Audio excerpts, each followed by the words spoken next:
हाय दोस्तों, मैं हूं ज्योति पाल और आप सभी का स्वागत है मेरे चैनल ज्ञान ज्योति कंप्यूटर में। दोस्तों, टैली विद अकाउंटिंग कॉन्सेप्ट जो कोर्स चल रहा है उसमें हम बात कर रहे हैं अकाउंटिंग प्रिंसिपल्स पे। और ये प्रिंसिपल्स होते हैं आपके अकाउंटिंग कॉन्सेप्ट और अकाउंटिंग कन्वेंशन, जिसको कि अपन अजम्पशन भी बोल सकते हैं या रूल्स भी बोल सकते हैं, या अकाउंटिंग स्टैंडर्ड जो होते हैं आपके, आप किसी भी नाम से देखें। बस पता ये होना चाहिए कि वास्तव में अकाउंटिंग करने के लिए कोई भी अगर अकाउंटिंग का नॉलेज रखता है उसको कुछ रूल्स और कुछ रेगुलेशन पता होना चाहिए कि वो किस सिद्धांत पर, किस रूल्स पे काम कर रही है अकाउंटिंग, और हमको किस हिसाब से अपनी रिपोर्ट तैयार करनी है और हम ऐसा क्यों करते हैं, इसके पीछे क्या रीजन से। तो हम अकाउंटिंग कॉन्सेप्ट और अकाउंटिंग कन्वेंशंस, मतलब रूढ़िवादिता जो है उस बेस पे, या कुछ आधार जो है इसके अवधारणा जो है अकाउंटिंग की, उस पर हम चर्चा कर रहे हैं। तो कॉन्सेप्ट आपके करीब करीब पूरे हो गए थे। आज हम कुछ कन्वेंशन पे बात कर लेते हैं दोस्तों। और मैंने आपको इसी चीज़ पे जोर दिया है कि आपको समझना है उस चीज़ को, ठीक। तो अकाउंटिंग प्रिंसिपल मतलब कुछ सिद्धांत होते हैं जिसके ऊपर अकाउंटिंग काम करती है। वो सिद्धांत हर किसी को पता होना चाहिए जो भी कोई अकाउंटिंग के क्षेत्र में काम कर रहा है। तो अकाउंटिंग कॉन्सेप्ट पे हमने पूरी बात कर ली थी दोस्तों। आज हम अकाउंटिंग कन्वेंशंस के रूप में क्या क्या है, कुछ जो पॉइंट्स हैं उसके बारे में थोड़ा और देख लेते हैं। तो कॉन्सेप्ट में हमने क्या क्या बात कर लिया था, एक बार फिर आप देख लीजिए। डिटेल में तो हमने सारी वीडियो में देखा ही था। अभी मैं से आपको बता रही हूँ कि अपने काय भी बात कर लिया है। एक तो बिजनेस एंटिटी कॉन्सेप्ट, जिसमें बिजनेस और बिजनेसमैन अलग अलग हैं। देन फिर अपने बात कर ली थी गोइंग कंसर्न कॉन्सेप्ट क्या होता है। फिर हमने बात कर लिया था मनी मेजरमेंट कॉन्सेप्ट क्या है, बहुत बड़ा कॉन्सेप्ट था ये भी आपका। और कास्ट कॉन्सेप्ट क्या है ये भी आपने देख लिया है। हमने देख लिया कि ड्यूअल एस्पेक्ट कॉन्सेप्ट क्या है। हमने देखा कि अकाउंटिंग पीरियड कॉन्सेप्ट क्या है, ठीक। हमने देखा कि रियलाइजेशन कॉन्सेप्ट किस इस पर काम करता है। मैचिंग कॉन्सेप्ट क्या है ये भी हमने समझ लिया है। और हमने कैपिटल कॉन्सेप्ट भी समझ लिया था। यहाँ पर आके कॉन्सेप्ट हमने बहुत कुछ देख लिए थे दोस्तों। आज हम देख रहे हैं, और एक कॉन्सेप्ट भी आपका हो गया था। और आज हम देख रहे हैं कि कन्वेंशंस क्या है, कुछ जो रूढ़िवादिता, कुछ परंपराएं, कुछ प्रथाएं जो चली आ रही है, उसके बेस पे भी आपको अपनी रिपोर्ट तैयार करनी होती है और उसके बेस पे भी आपको कुछ काम करना होता है। तो सबसे पहले इन्होंने देकर रखा है कंजर्वेटिज्म। कंजर्वेटिज्म का अर्थ होता है रूढ़िवादिता, मतलब जो चली आ रही है शुरू से, रूढ़ियों से क्या चली आ रही है, जिसमें कि वो बोला जाता है कि भविष्य के लिए सावधान रहो, भविष्य में होने वाली हानियों के लिए आप सावधान रहो। तो अकाउंटिंग की जब रिपोर्ट आप तैयार करते हैं जिसमें आप बताते हैं कि आज इस पर्टिकुलर ईयर पे हमको कितना प्रॉफिट या लॉस हुआ है, तो हम ये चाहेंगे कि जितना हो सके हम अपना प्रॉफिट कम दिखाएं, मतलब हम अपनी इनकम को कम से कम पे शो करें। तो इसलिए ये, अब ऐसा क्यों है, तो ये इसी रूल्स पे हैं कि भविष्य में कभी भी कुछ भी हानियां हो सकती है, बोले भविष्य में कोई भी बहुत बड़ी आपकी लाइबिलिटीज आ सकती है। तो वो ये बोलते हैं कि क्यों ना हम भी भविष्य में होने वाली हानियों के लिए कुछ प्रोविजन बनाएं, क्यों ना हम भविष्य में होने वाली कुछ लाइबिलिटीज़ के लिए, कुछ दायित्वों के लिए कुछ हम रिजर्व बना के चलें। तो ये जो कॉन्सेप्ट दो दोस्तों, वो इसी बेस पे आपने देखा होगा कि अकाउंटिंग में आप बहुत सारे क्या है रिजर्व और प्रोविजन बना के चलते हैं। क्यों? क्योंकि भविष्य में होने वाली हानियों के लिए, भविष्य में कोई हमको लाइबिलिटी आ सकती है, उसके लिए हम कुछ रिजर्व करके चलते हैं। तो हमारे प्रॉफिट में से हम कुछ हिस्सा निकाल लेते हैं। हम बोलते हैं ये इसके लिए है, ये वाला इसके लिए, ये वाला बेड डेट्स के लिए है, ये वाला डिप्रिशिएशन के लिए है। ऐसा कुछ भी आप नाम देख के, है ना, कुछ आपका सिंकिंग फंड बनते हैं, कंपनी में तो बहुत सारे फंड बनते हैं, आपको पता ही है। तो कुछ भी नाम देके आप क्या करते हैं, उस प्रॉफिट में से वो अमाउंट निकाल लेते हैं और प्रॉफिट को कम से कम दिखाने की कोशिश करते हैं। तो इसके पीछे का फंडा आपका कंजर्वेटिज्म ही काम कर रहा है दोस्तों, ठीक है। तो सबसे पहली बात तो आप ये समझिए कि कंजर्वेटिज्म में आप क्या कर रहे हैं, हम क्या कर रहे हैं कंजर्वेटिज्म में। हम जो है अपनी जो जो आपका क्लोजिंग स्टॉक होता है दोस्तों, आपने देखा होगा हमने एक पढ़ा था कास्ट कॉन्सेप्ट। कास्ट कॉन्सेप्ट में ये बताया गया था कि जितने भी आपके फीस एसेट्स होते हैं या जो आपका माल होता है, गुड्स होता है, वो कास्ट प्राइस पे बताया जाता है। आपने जिस कास्ट पे खरीदा था उस टाइम पे, उस कास्ट पे ही आप अपने बुक में उसकी वैल्यू शो करते हैं। मार्केट में आज उसकी वैल्यू क्या हो गई उससे कोई मतलब नहीं है, ठीक है। लेकिन गुड्स की जब बात आती है, गुड्स की जब बात आती है तब ये कंजर्वेटिज्म काम आ जाता है, क्योंकि हमको प्रॉफिट कम से कम दिखाना है। और आपको पता है क्लोजिंग स्टॉक दिखता है आपकी ट्रेडिंग के अंदर, ठीक है। तो उसकी वैल्यू आप जितनी कम दिखाएंगे, वो जो माल जो कि नहीं बिक पाया 31 मार्च तक, जो माल नहीं बिक पाए, वो आपका क्या बनता है, क्लोजिंग स्टॉक बनता है। क्योंकि अगले साल आप उसको बेचोगे तो वो आपकी इनकम में शो होता है। आपने देखा होगा ट्रेडिंग की क्रेडिट साइड में अपन उसको लिखते हैं, तो वो जितना बड़ा अमाउंट दिखाओगे उतनी ज़्यादा आपकी इनकम शो होगी इधर। तो इसलिए उन्होंने ये नियम बनाया है कि आपका कॉस्ट प्राइस जो है और जो मार्केट प्राइस जो है उसमें जो सबसे कम होगा उस वैल्यू पे आप दिखा सकते हो। क्यों दिखा सकते हैं? क्योंकि इसके पीछे कंजर्वेटिज्म काम कर रहा है कि जितना हो सके हम अपने प्रॉफिट को कम से कम दिखाएं। तो हम दिखा सकते हैं, कोई गलत नहीं है वो। ठीक है, आपने कितने पे भी अपने माल खरीदा हो, अगर मार्केट में आज की प्राइस कम है तो उस प्राइस के हिसाब से आप बताएंगे कि आज जो हमारे पास स्टॉक बचा हुआ है उसकी वैल्यू क्या है, ताकि आपका प्रॉफिट कम से कम में शो हो। तो सबसे पहला तो ये होगा कंजर्वेटिज्म के अंदर। ठीक है, दूसरा आपको पता है कि जब ये बोलता है कि भैया हानियों के लिए सावधान हो जाओ, लाइबिलिटीज के लिए सावधान हो जाओ, तो आपको प्रोविजन भी बनाना है, आपको रिजर्व भी बनाना है। तो आप बिल्कुल प्रोविजन और रीजन बना सकते हैं, अकाउंटिंग में गलत नहीं है वो। भविष्य में होने वाली हानियों के लिए, भविष्य में कोई भी लाइबिलिटी यहाँ पर आ सकती है, उसके लिए हम कुछ प्रावधान बना के चलते हैं, वो हम बना सकते हैं। इसीलिए आपने देखा होगा कि असेट पर जो है डेप्रिसिएशन जो अपन बताते हैं वो भी इसलिए बताते हैं ताकि डेप्रिसिएशन क्या आपका खर्चा है, हम बोलते हैं कि इस पर्टिकुलर असेट का हमने इतना यूज़ कर लिया है तो उतना अमाउंट हम लोग लेस करके क्या करते हैं, P&L अकाउंट में शो कर देते हैं। तो ये डेप्रिसिएशन भी आपका इसी बेस पे दिखाया जाता है। तो जितना हो सके हम प्रॉफिट को कम से कम पे शो करेंगे, ये बोलता है आपका कंजर्वेटिज्म। ओके, उसके बाद हम अगला देखते हैं। नेक्स्ट इसमें आ रहा है डिस्क्लोजर। डिस्क्लोजर दोस्तों ये बोल रहा है कि आपके बिजनेस में जो भी कुछ हो रहा है आपको सब चीज़ को सही से बतानी है, कोई भी आपको छिपाना नहीं है।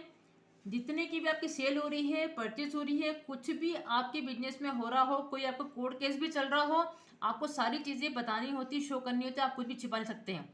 इस डिस्क्लोजर के बेस पर ही हम क्या करते हैं, एक पर्टिकुलर प्रोफार्मे में ही अपना जो है अकाउंट बनाते हैं। हम जो अकाउंट तैयार करते हैं दोस्तों उसका एक प्रोफार्मा होता है, पर्टिकुलर कंपनी के केस में तो आपको उस प्रोफार्मा में ही बनाना होता है। वो प्रोफार्मा बनाया ही इस तरीके से गया है कि सारी चीज़ें शो होती है, प्रकटीकरण की अवधारणा बोलते हैं इसको, यही आपका प्रकटीकरण। क्या डिस्क्लोजर में क्या होगा कि आपको बकायदा टोटल कितनी परचेस करी आपने, उसमें से फिर आप परचेस रिटर्न को लेस करते हैं तो वो अमाउंट आप अलग से शो करते हैं, देन फिर नेट परचेस दिखाते हैं। डायरेक्टली आप क्या नेट परचेस नहीं दिखाते हैं, नहीं तो मालूम नहीं पड़ेगा भैया सेल आपने कितना रिटर्न कर दिया है, नहीं तो आपको अंदर वाले कॉलम में पूरा शो करना होता है।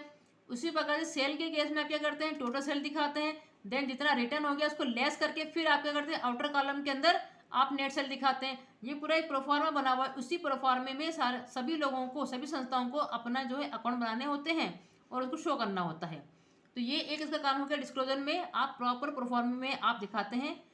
कुछ भी अमाउंट आप गलत दिखा नहीं सकते हैं, आपको सही दिखाना होता है, नहीं तो वो पेनल्टी के रूप में आ जाएगा आपका। ठीक है, तीसरा ये है कि अगर कोई कोर्ट केस चल रहा है आपका, आपका कोई कोर्ट केस चल रहा है दोस्तों, उसको शो करना जरूरी होता है। इसलिए जब भी आप किसी कंपनी की बैलेंस शीट देखें तो नीचे जो नोट होते हैं उसके नोट को जरा बड़ा ध्यान से पढ़ना चाहिए।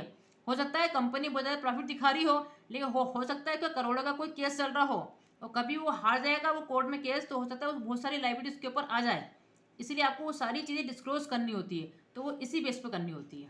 ठीक है, उसके बाद हम बात करते हैं कंसिस्टेंसी की, जो कि बात करती है आपकी एक रूपता की प्रथा। एक रूपता की प्रथा ये बोलती है कि जो भी नीति या जो भी सिद्धांत या जो भी रीति आप अपनाते हैं आपके बिजनेस स्टार्ट होने के पहले, वो आपको अंत तक निभाना है, उसी को लेकर चलना है। आप बार बार अपनी रीति को, अपनी मेथड को चेंज नहीं कर सकते हैं। जैसा कि आपको पता है कि डेप्रिसिएशन में बहुत सारी मेथड होती है, तो आप जिस मेथड पे डेप्रिसिएशन को की वैल्यू को कैलकुलेट कर रहे हैं उसी मेथड पे आपको हर साल करना है। ऐसा नहीं कभी तो आपने एसीएम ले ली है, ठीक है, कभी तो आपने बोल दिया कि भैया हम तो डब्ल्यूडीवी लेंगे, तो ऐसा नहीं होगा कि कभी आप रिटर्न वैल्यू पे दिखा रहे हैं, कभी आप स्ट्रेट लाइन पे दिखा रहे हैं, एसएलएम पे दिखा रहे हैं, ऐसा नहीं होगा। वो आपको एक ही विधि पे चलना होगा, है ना। तो क्यों ऐसा क्यों होगा, ताकि जब आप कंपेरिजन करेंगे ना दोस्तों तो उसमें ज़्यादा अंतर नहीं दिखे, आपको मालूम पड़े कि हमारा बिजनेस कितना ग्रो कर रहा है। तो अगर आपकी सारी रीति और सारी विधि जो है एक जैसी रहेगी हर साल, तभी तो आप बताएंगे कि हाँ वास्तव में इतना प्रॉफिट हो रहा है, अब इतना ग्रो कर गया हमारा बिजनेस, अब इसमें इतना लॉस होना शुरू हुआ है, क्यों हो रहा है। तो ये सारी चीज़ें जब हमको जो मैनेजमेंट वाले जो होते हैं जो कि सोचते हैं इसके ऊपर विचार करते हैं, तो उनके लिए ये ज़रूरी है कि आपके ये सारी चीज़ें सही दिखें। तो इस पर भी ध्यान देना है कि सभी चीज़ों में एक रूपता होना चाहिए, जो आप डेफिनेशन जिस मेथड पे कर रहे हैं उसी मेथड पे करेंगे। इसी प्रकार से क्लोजिंग स्टॉक का जो वैल्यूएशन जो दोस्तों आप करते हैं उसमें भी बहुत सारी मेथड होती है, तो वो मेथड भी आपके सही होना चाहिए। आप किसी भी मेथड पे करना शुरू कर देंगे ऐसा नहीं होगा, कभी आपने कास्ट प्राइस पे बता दिया, कभी आपने मार्केट प्राइस पे दिखा दिया, कभी आपने जो कम है उस पर दिखा दिया, ऐसा नहीं होगा, है ना। या आपने फीफो मेथड पे दिखा दिया, लिफो पे दिखा दिया, ऐसा भी नहीं होगा। तो बहुत सारी मेथड्स होती है, आपकी डेप्रिसिएशन में भी होती है। आपकी डेप्रिसिएशन के अंदर होता है स्ट्रेट लाइन मेथड होती है आपकी, एसएलएम होती है आपकी, डब्ल्यूडीवी होती है, रिटर्न वैल्यू होती है आपकी मेथड। क्लोजिंग स्टॉक में भी बहुत सारी मेथड्स होती है आपकी, कि मार्केट प्राइस पे दिखा रहे हैं, कास्ट प्राइस पे दिखा रहे हैं, दोनों में से जो कम है उस पर दिखा रहे हैं, फीफो पे दिखा रहे हैं, फर्स्ट आउट पे दिखा रहे हैं कि लिफो पे दिखा रहे हैं आप, तो आपको एक ही मेथड लेके चलना है, आप 12 बदल नहीं सकते हैं। तो आपको पहले से ध्यान रखना होगा कि हम किस पे काम करेंगे। हम जो जो भी रीति या नीति अपनाएंगे वो सभी सालों आपको एक जैसी अपनानी होगी। और इनके अगर किसी को बदलना भी होता है ना दोस्तों, तो उसको रिटर्न में एक परमिशन लेनी होती है, उसके बाद ही वो अपनी मेथड को चेंज कर सकता है, इन केस ऑफ कंपनी, ये ध्यान रखें। तो ये कंसिस्टेंसी की चीज़ें बताते ही है कि एक रूपता होना चाहिए आपकी अकाउंटिंग में, तभी आप इस सही रिजल्ट पे जाएंगे कि आपका बिजनेस कितना ग्रो कर रहा है, उसके पीछे क्या क्या रीजन से क्या क्या कारण है, जबकि आप कंसिस्टेंसी रखेंगे अपने अकाउंट्स के अंदर तभी। ठीक, उसके बाद हम बात कर लेते हैं आपकी, ये आपका डिस्क्लोजर हो गया है, ये आपका कंसिस्टेंसी हो गया है, और उसके बाद ये आपका तीसरे नंबर का था, दूसरे नंबर का, ये तीसरे नंबर का, और उसके बाद हम बात कर लेते हैं इसमें मटेरियलिस्टिक वाला कहाँ गया, इसमें ये वाला मटेरियलिटी की दोस्तों हम बात कर रहे हैं। ये बहुत बड़ा है कॉन्सेप्ट कि प्रमुखता की प्रथा। प्रमुखता की प्रथा दोस्तों ये कहती है, आपको पता है कि जो भी वस्तुएं के फॉर्म में होता है दोस्तों, जो भी वस्तु है आपकी वो सारी असेट्स है आपकी। अब भले वो एक छोटा सा रबड़ भी हो या एक बड़ी सी कार भी हो, ये दोनों आपके लिए असेट्स हैं। आपने एक पेन भी खरीदा हो, आपने एक पेंसिल भी खरीदी हो, आपने एक स्केल भी खरीदा हो, है ना, जो भी वस्तु के फॉर्म में है वो सारी आपके असेट्स है। लेकिन ऐसा क्यों होता है, किसी पर्टिकुलर चीज़ के लिए अपन अलग से अकाउंट बनाते हैं। हमने अगर कार खरीदी तो हम कार अकाउंट अलग से बनाएंगे, हमने कंप्यूटर खरीदा तो कंप्यूटर अकाउंट अलग से बनेगा, हमने बिल्डिंग खरीदी तो बिल्डिंग अकाउंट अलग से बनेगा। लेकिन अगर हम पेन खरीद रहे हैं तो पेन अकाउंट नहीं बनाते, हम पेंसिल अकाउंट नहीं बना रहे हैं, रबड़ खरीदा रबड़ अकाउंट नहीं बना रहे हैं, कैलेंडर खरीदा कैलेंडर अकाउंट नहीं बना रहे हैं, कुछ शोपीस खरीदा हमने वो नहीं बना रहे, हम पायदान खरीदा हमने वो नहीं बना रहे। ढेरों चीज़ें होती हैं, बहुत सारी चीज़ें खरीदते हैं बिजनेस में, शॉप के अंदर आप बहुत सारी चीज़ें खरीदते हैं, लेकिन आप छोटी छोटी चीज़ों को नहीं दिखाते, छोटी छोटी चीज़ों के आप अकाउंट नहीं बनाते हैं। उसके पीछे का जो कॉन्सेप्ट है वो यही है, मटेरियलिटी वाला ही है, कि जो वस्तु आपके लिए जितनी प्रमुख है, जिसकी वैल्यू का आप चाहते हैं कि आगे में बेनिफिट लेते रहेंगे, इसका अमाउंट काफ़ी बड़ा है, उसको एक ही साल के अंदर खर्चे में नहीं बताएंगे, तो उसका आप अलग से अकाउंट शो कर देते हैं दोस्तों, तभी वो आपकी असेट बन जाती है, क्योंकि आप अगले साल भी उसको शो करेंगे, उसकी वैल्यू का बेनिफिट लेंगे। और जिस भी वैल्यू का बेनिफिट लेना होता है वो आपकी होती है असेट दोस्तों।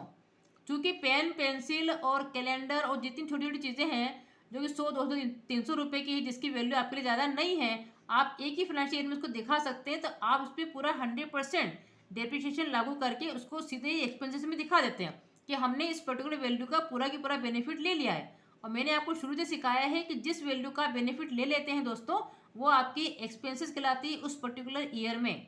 और जिस वैल्यू का आपको वैल्यू का बेनिफिट लेना बाकी होता है वो होती है आपकी असेट्स। और चूंकि कार काफ़ी, अगर आपने 10 लाख की 5 लाख की खरीदी है, तो आप एक ही टाइम में तो खर्चे में, एक ही साल के खर्चे में नहीं बताते हैं, है ना। तो जितना आप बताते हैं फिर उतना ही आप डेप्रिसिएशन के रूप में भी उसको शो करते हैं, बाकी आप क्या करते हैं, अलग से उसका अकाउंट बनाते हैं, कार अकाउंट है, कंप्यूटर अकाउंट है, फर्नीचर अकाउंट है। ये जो बड़ी बड़ी चीज़ें जो कि काफ़ी महत्वपूर्ण रखती हैं आपके बिजनेस में, जिसका बेनिफिट आप बहुत लंबे समय तक लेंगे, उसी को आप क्या करते हैं, अलग अलग भागों में बांट देते हैं। तो वही आपका मटेरियलिटी कॉन्सेप्ट पे काम कर रहा है, इसी की बेस पे आप कर रहे हैं। इसलिए हम छोटी छोटी वस्तुओं के, सारी छोटी छोटी वस्तुओं के हम अकाउंट नहीं बनाते, जो वास्तव में बड़े अमाउंट की होती है, जो कि हम एक ही खर्चे में, एक ही साल के खर्चे में नहीं दिखा सकते हैं, उन्हीं के हम अलग से अकाउंट शो करते हैं और उस पर भी हम डेप्रिसिएशन दिखाते हैं, ये ध्यान रखें। तो उसके पीछे का कॉन्सेप्ट आपका मटेरियलिटी कॉन्सेप्ट है, जिसको समझना बहुत जरूरी है। ये बहुत से लोगों को समझ में नहीं आता, कि बहुत से लोगों को कॉन्सेप्ट ढंग से बताते ही नहीं है। तो इसके पीछे का कारण ये है कि ये वस्तु के फॉर्म की बात कर रहा है, कि वस्तु जो जितनी महत्वपूर्ण हो, जिसका आप बेनिफिट लंबे समय तक लेना चाहेंगे, उसको आप अलग से अकाउंट के रूप में शो करो। अदरवाइज छोटी छोटी वस्तु के लिए आप क्या ले लेते हैं, मिसलेनियस एक्सपेंसेस, अदर एक्सपेंसेस के नाम से आप शो करके उसको खत्म कर देते, सारे एक्सपेंस आप उसमें डाल देते हैं, ये ध्यान रखें। तो छोटे छोटे जो वस्तुएं होती हैं सभी का आप अकाउंट नहीं बनाते हैं दोस्तों, इसी फंडे के कारण। उसके बाद हम बात कर लेते हैं नेक्स्ट आपका, ये आपका है अकाउंटिंग इक्वेशन, जो दोस्तों बहुत बड़ी चीज़ है इसमें, कि वो ये बता रहे हैं कि आपको पता है कि टोटल डेबिट हमेशा टोटल क्रेडिट के बराबर होता है, डेबिट क्रेडिट आपस में बराबर होते हैं। क्यों ट्राई बैलेंस हमेशा बराबर होता है, क्यों आपका बैलेंस शीट के अंदर लाइबिलिटीज और असेट आपके बराबर होती है। तो कुछ इक्वेशन है अकाउंटिंग के अंदर, वो इक्वेशन के बेस पे वो काम करता है। आपको पता है, देखो कैपिटल प्लस लाइबिलिटी यहाँ पे लिखा हुआ है इज इक्वल टू असेट्स, मतलब जितनी भी आपकी असेट्स होती है वो आपकी इधर की कैपिटल और लाइबिलिटीज के बराबर होगी। आपको पता है कैपिटल और लाइबिलिटी का अंतर, क्योंकि इसका मैं अलग से वीडियो बना चुकी हूँ। स्वामी जो भी पैसा बिजनेस में लगाता है वो अपन कैपिटल के नाम से शो करते हैं, और जो आप दूसरे लोगों से जो आप लाइबिलिटी उठा लेते हैं, ऑब्लिगेशन जो आप उठा लेते हैं, उधारी पे कुछ आप ले आते हैं या बैंक से आपने ले लिया लोन, तो बैंक को चुकाना है, तो वो आपकी लायबिलिटी के रूप में शो होता है। तो जो भी कैपिटल है प्लस जो लायबिलिटी, वो मिलके बनती है आपकी असेट्स। तो ये आपका अकाउंटिंग इक्वेशन ही इसके बेस पे काम कर रहा है, समीकरण कुछ बने होते हैं। मान लीजिए कि आपके, एक मैं आपको उदाहरण दे रही हूँ कि ये आपका कैपिटल प्लस लायबिलिटीज है और ये आपकी असेट्स है दोस्तों। मान लो अब बिजनेस ने क्या करा, बिजनेसमैन ने क्या करा, 5 लाख रुपए लगाए। मान लो बिजनेस में लगाया था 5 लाख रुपए, तो 5 लाख रुपए आपके क्या होगा, कैपिटल होगी, आपकी लायबिलिटी है। बिजनेस के लिए क्या हुई, लायबिलिटी, कि बिजनेस को चुकाना है भैया 5 लाख। अब मान लीजिए कि ये जैसे 5 लाख रुपए दिए हैं, ये आपका स्वामी के नाम के अकाउंट आपने बना दिया, कैपिटल अकाउंट के नाम से आपको 5 लाख रुपए शो हो रहा है। अब उसने दिया कैसे, मान लीजिए कि उसने कैश में तो दिया उसने 1 लाख, तो आपके लिखेंगे 1 लाख की कैश है, और बाकी पैसा मान लीजिए उसके बैंक अकाउंट में है, तो बैंक अकाउंट आपका बन जाता है मान लीजिए 4 लाख का, है ना। तो इस प्रकार से क्या हुआ कि इधर भी आपकी असेट जो है, आपका बैंक अकाउंट कितने का, 4 लाख का है, 1 लाख की आपकी कैश है, दोनों को मिलाकर कितने हो रहे हैं, 5 लाख हो रहे हैं, तो दोनों इक्वेशन बराबर होती है।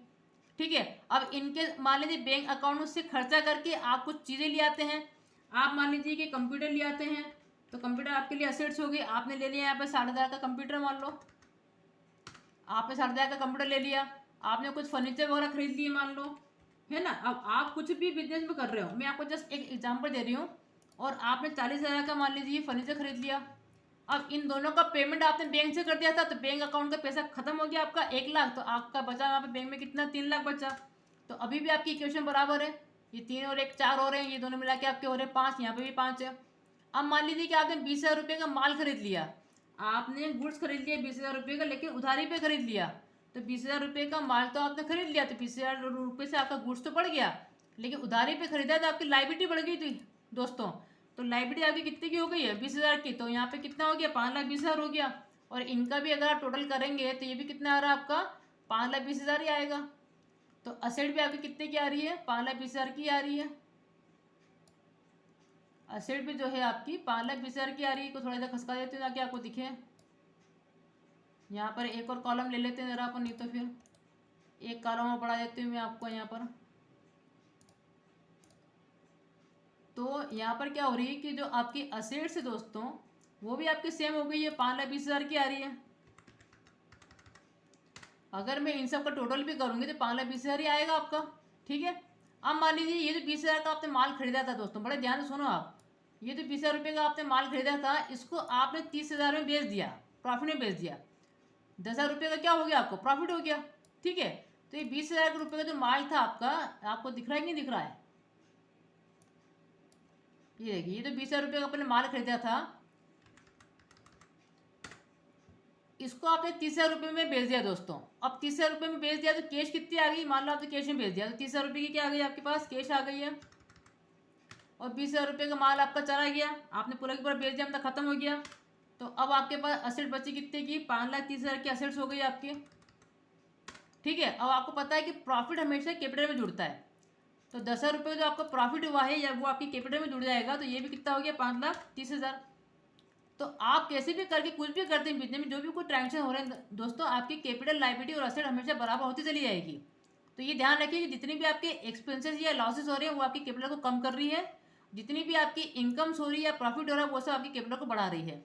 यही बात बताता है आपका अकाउंटिंग इक्वेशन, और कुछ नहीं इसमें, बस यही चीज़ बताता है। अब ऐसे में कितने भी आपको यहाँ पे ट्रांजेक्शन बता सकती हूँ, कैसे भी करके, कि आपने कुछ भी माल खरीदा, आपने कुछ भी करा, ये करा, कैसे भी करके आपका ये इक्वेशन दोनों बराबर ही चलती रहेगी।